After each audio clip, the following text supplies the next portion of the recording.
Hi friend नमस्कार।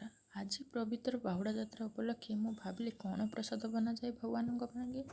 तो मु भाविली कहीं आज बाहुड़ा यात्रा उपलक्षे भगवान खजा बनाए। तो चलतु प्रस्तुत करवा मुझे खजा बनैली। मुझे 2 कप मैदा, हाफ टी स्पून खाइबा सोडा, अल्प किसी पानी दे भल भाव गोल रखीदे।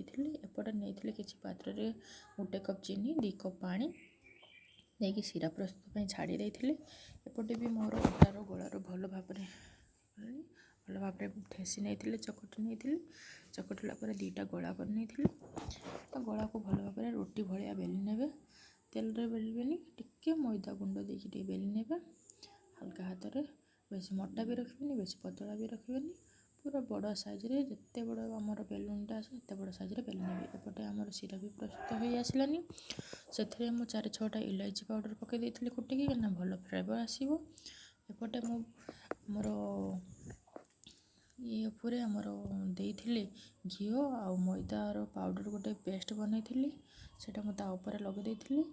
आमर खजाटा भल भाव फुल आ क्रिस्पी बन। तो चलतु एमती भल भाव तैयारी करुची।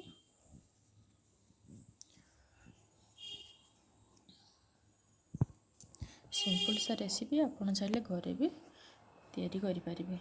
या हल्का हाथ में आप फोल्ड करने, रोल करने, हल्का हाथ में रोल करने। रोल कलापर ए चाकू साहाय्य छोट छोट साइज काटी ने।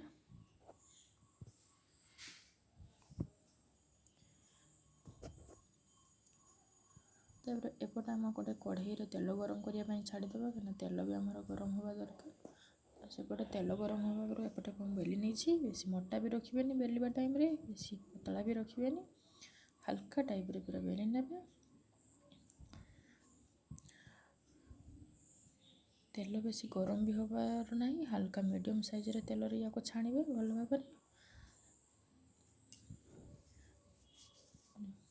भाव छाणी हो आसला ए सीरा चीनी सीरा प्रस्तुत करें भल भाव गोले ने।